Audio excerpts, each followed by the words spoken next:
Hello friends, स्वागत है आपका एक नई वीडियो में। आज हम फिर से एक स्पेशल वर्ड के ऊपर डिस्कस करने वाले हैं। नमस्कार, मेरा नाम सतीश सिंह है और मैं 15 वर्षों से अमेरिकन स्पोकन इंग्लिश बिलासपुर संस्था में कम्युनिकेशन और पर्सनालिटी डेवलपमेंट की ट्रेनिंग दे रहा हूँ। इस सीरीज़ में जिस सीरीज़ में हम लोग तरह तरह के वर्ड्स ग्रामर के ऊपर डिस्कस करते हैं जो स्टूडेंट्स के लिए एक परेशानी का सबब बने हुए हैं, उनको समझ में नहीं आता है या उनको यूज़ करने में दिक्कत होती है, हम उनके ऊपर वीडियोस बनाते हैं। तो आज की सीरीज़ में जो आज का वर्ड है वो है एल्स। अगर मैं बात करूँ एल्स की, तो एल्स की हिंदी निकाली जाती है और। स्टूडेंट को डाउट रहता है, जैसे मैं अपनी हर वीडियो में बोलता हूँ कि जब तक आप चीज़ों को समझेंगे नहीं तब तक चीज़ें क्लियर नहीं होंगी। अनुवाद करके आप चीज़ों को नहीं समझ सकते हैं। ऐसे बहुत सारे शब्द हैं जिनके लिए एक हिंदी वर्ड के अंग्रेजी में बहुत सारे वर्ड हैं। डिपेंड करता है कि उसकी सेंस क्या निकल रही है, उसका अर्थ क्या निकल रहा है। अगर बात करें एल्स की, तो एल्स का मतलब और होता है, लेकिन इसके लिए हम लोग एंड का प्रयोग नहीं कर सकते हैं। एल्स का प्रयोग हम तब करते हैं जब जो हमें जानकारी मिली है, जो हमें इंफॉर्मेशन मिली है, उससे सेटिस्फाइड नहीं है। We want to know something more about that. कुछ और जानकारी चाहिए होती है तो हम लोग एल्स का यूज़ करते हैं। प्रयोग करना बड़ा सरल है, बहुत आसान है। अपने पहले क्वेश्चन में आप सिंपल जानकारी मांगते हैं। जब वो जानकारी आपको सेटिस्फाइड नहीं करती है, आप और जानकारी चाहते हैं, तो अपने द्वारा बोले गए पहले वाले प्रश्न को दोबारा दोहराया जाता है, लेकिन इस बार उस प्रश्न में एल्स ऐड कर दिया जाता है। तो आइए कुछ एग्जाम्पल्स के माध्यम से मैं आपको क्लियर करना चाहूँगा। हाँ, ये देखिए हमारा पहला example, what do you teach, यानी आप क्या पढ़ाते हैं। आप क्या पढ़ाते हैं, व्हाट डू यू टीच। तो मेरा जवाब आता है आई टीच इंग्लिश, मैं अंग्रेजी पढ़ाता हूँ। लेकिन इतने से सामने वाले को सेटिस्फेक्शन नहीं मिलता और वो पूछता है कि सर आप और क्या पढ़ाते हैं। तो देखिए वही वाला क्वेश्चन रिपीट हुआ है, लेकिन इस वाले सवाल में एल्स ने जगह ले ली है और सवाल बना है what else do you teach. तो जब मैं इसका आंसर करूंगा तो आंसर में एल्स शब्द का प्रयोग ना करते हुए एक नई चीज़ की जानकारी ऐड कर दूंगा, जिसे मैंने बोला आई टीच साइंस। आप इस एल्स का प्रयोग अधिकतर वाक्यों में कर सकते हैं, लेकिन आप इस चीज़ का ध्यान रखेंगे कि जब सामने वाले द्वारा दी गई जानकारी आपके लिए नाकाफ़ी है और आप और जानना चाहते हैं, तो आपके द्वारा बोले गए पुराने वाले क्वेश्चन को ही दोबारा यूज़ करते हुए उसमें एल्स का प्रयोग किया जाता है। अगला सवाल देखते हैं, What did you buy, मतलब आपने क्या खरीदा।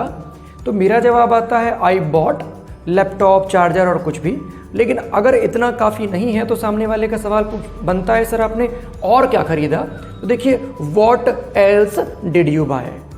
अब जो भी मैंने और ख़रीदा होगा, जिसकी मैंने जानकारी अपने पहले आंसर में नहीं दी है, तो मैं उसकी जानकारी दे दूंगा।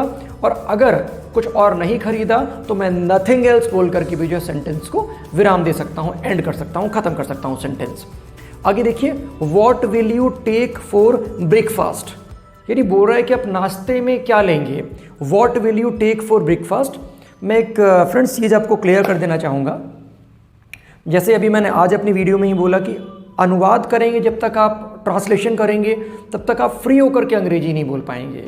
आपको अंग्रेजी के शब्दों का प्रॉपर यूज़ आना बहुत ज़्यादा ज़रूरी है। अनुवाद के बेस पे आप चीज़ों को पूरी तरह से नहीं समझ सकते हैं। जैसे अमूमन मैंने स्टूडेंट को देखा है, जब वो ट्रांसलेट करते हैं कि आप नाश्ते में क्या लेते हैं, तो उसके लिए what do you take in breakfast का प्रयोग किया जाता है। क्योंकि उन्होंने हिंदी से अंग्रेजी ट्रांसलेट किया, नाश्ते में तो इन शब्द का प्रयोग किया, जबकि अंग्रेजी में इन शब्द किसी चीज़ का किसी चीज़ के अंदर होना दिखाता है।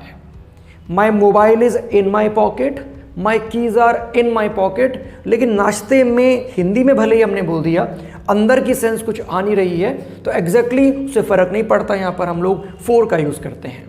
ये एडिशनल जानकारी थी इस शब्द के अलावा। और ये टेक के साथ ही नहीं है। अगर आप घर जा कर के पूछते हैं अपनी मदर से कि मॉम डिनर में क्या बना रहे हो, तो what are you preparing in dinner ना करके what are you preparing for dinner. ये एग्जाम पर्पस से भी इंपॉर्टेंट है। एग्जाम में भी कई बार ये प्रपोजिशन सरीखे वर्ड पूछ लिए जाते हैं। या आप लंच में क्या ऑर्डर करोगे, what will you order in lunch ना करके फॉर लंच किया जाएगा, तो इसको ध्यान रखिएगा, एडिशनल आपको मैंने जानकारी दी। तो what will you take for breakfast पूछ रहे हैं आप नाश्ते में क्या लेंगे। अब सामने वाले का आंसर आया कि आई विल टेक कॉफ़ी, तो सामने वाला पूछता है बस इतने से थोड़ी चलेगा काम भाई, और क्या लोगे। तो जब पूछते हैं और क्या लोगे तो what else will you take for breakfast लगा सकते हैं। माने else means when you want to know something more about that information which you got from that particular guy to whom you're talking. If it is not enough, you want to know something more about that, in that case again you repeat the same question, but this time else joins that question. आगे बढ़ते हैं। Who is going there, वहाँ कौन जा रहा है। कहीं जाने की बात हो रही है तो आप पूछते हैं कि who is going there, वहाँ कौन जा रहा है। अब सामने वाले का जवाब आता है my father is going और my mom is going, जो भी जा रहा होगा, लेकिन आप पूछते हैं और कौन जा रहा है।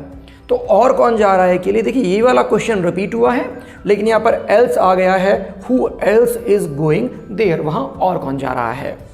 आगे सवाल देखते हैं, where will you go tomorrow, कल आप कहाँ जाएंगे, है ना, कल कहाँ जाएंगे। सामने वाला जवाब देता है आई गो टू मॉल और आई गो टू मूवी और वट एवर।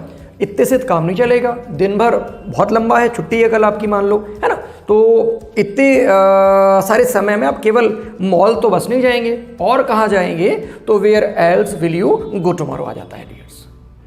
आगे बात करें, what are you doing nowadays, बड़ा कॉमन सा सवाल है, अपने दोस्तों से पूछते हैं आप कॉल करके कि आजकल क्या कर रहे हो, बोला तुम what are you doing nowadays, उधर से जवाब आता है कंप्यूटर सीख रहा हूँ। तो भैया सारा दिन कंप्यूटर थोड़ी सीखते होंगे, कुछ तो और करता होगा, तो और सुनाओ और क्या कर रहे हो। तो व्हाट आर यू डूइंग को रिपीट करते हुए इसमें एल्स का प्रयोग किया, और what else are you doing nowadays. I hope ये आपका क्लियर हुआ होगा। एल्स, तो एल्स का प्रयोग हम लोग तब करते हैं जब इंफॉर्मेशन जानकारी हमारे नाकाफी होती है और हमें और पूछना होता है। एक छोटा सा पॉइंट मैं आपके साथ और डिस्कस करना चाह रहा हूँ डियर्स, जिसमें अक्सर लोगों को कंफ्यूजन चला जाता है। आप जनरल क्वेश्चन पूछेंगे, उसका आंसर देता है, और अगर आप पूछते हैं कि और, तो एल्स का यूज़ किया जाता है। लेकिन कई बार हम लोग शुरू के प्रश्न में ही किसी एक हिंदी वर्ड को 2 बार प्रयोग कर देते हैं, 2 बार उसकी पुनरावृत्ति कर देते हैं, और लोगों को कन्फ्यूज़न होता है कि सर ये इसका क्या बनेगा, ट्रांसलेशन क्या होगा, अनुवाद क्या होगा, इसको कैसे बोला जाएगा। जैसे मैंने शुरू में ही पूछ लिया कौन कौन गया था वहाँ, या आप क्या क्या खरीदा आपने, या और क्या क्या देखा आपने आगरा में, और क्या क्या खरीदा, और कहाँ कहाँ गए। तो जब एक वर्ड को ही हम लोग 2 बार रिपीट करते हैं, क्या क्या खाया, कहाँ कहाँ गए, किस किस से मिले, कौन कौन गया था, तो अंग्रेजी में उस शब्द के साथ हम लोग ऑल शब्द का प्रयोग कर देते हैं। जैसे सर आप क्या क्या पढ़ाते हो, तो what all do you teach, या what all did you buy, आपने क्या क्या खरीदा, या where all did you go, और कहाँ कहाँ गए थे भाई, where all did you go, या what all did you see there, और तुमने वहाँ क्या क्या देखा। तो मेक श्योर कि जब आप जर्नल सवाल पूछते हैं, जवाब आता है और आप पूछते हैं कि और कहाँ गए थे, तो एल्स का प्रयोग करेंगे। लेकिन अगर प्रश्न में शुरू में ही आप बोल दें कौन कौन जा रहा है, कहाँ कहाँ गए थे, क्या क्या देखा, तो वहाँ पर हम लोग ऑल का प्रयोग करते हैं क्वेश्चन वर्ड के साथ, और इस तरह से जो क्वेश्चन फ्रेम हो जाता है। मैं उम्मीद कर रहा हूँ डियर्स आपको वीडियो पसंद आई होगी। बाकी डिटेल आपकी स्क्रीन पर नीचे स्क्रॉल हो रही है। आप हमारे यूट्यूब चैनल को लाइक कर सकते हैं, सब्सक्राइब कर सकते हैं, ताकि इस तरह की वीडियोस आपको और मिलती रहे। और इस चैनल पर मैं स्टूडेंट्स के उन डाउट्स को क्लियर करता हूं जिनको एक्चुअली समझने में या बोलने में उनको तकलीफ होती है। और इसी चैनल पर हम लोग इंटरव्यू के ऊपर टिप्स या पर्सनालिटी डेवलपमेंट के ऊपर टिप्स और तरह तरह की एक्टिविटीज़ जो है लेकर के आते रहते हैं, ताकि आपके व्यक्तित्व विकास में, आपकी कम्युनिकेशन स्किल में सुधार हो पाए। Thank you so much for watching. मिलते हैं एक अगले टॉपिक में, अगली वीडियो में। Thank you so much.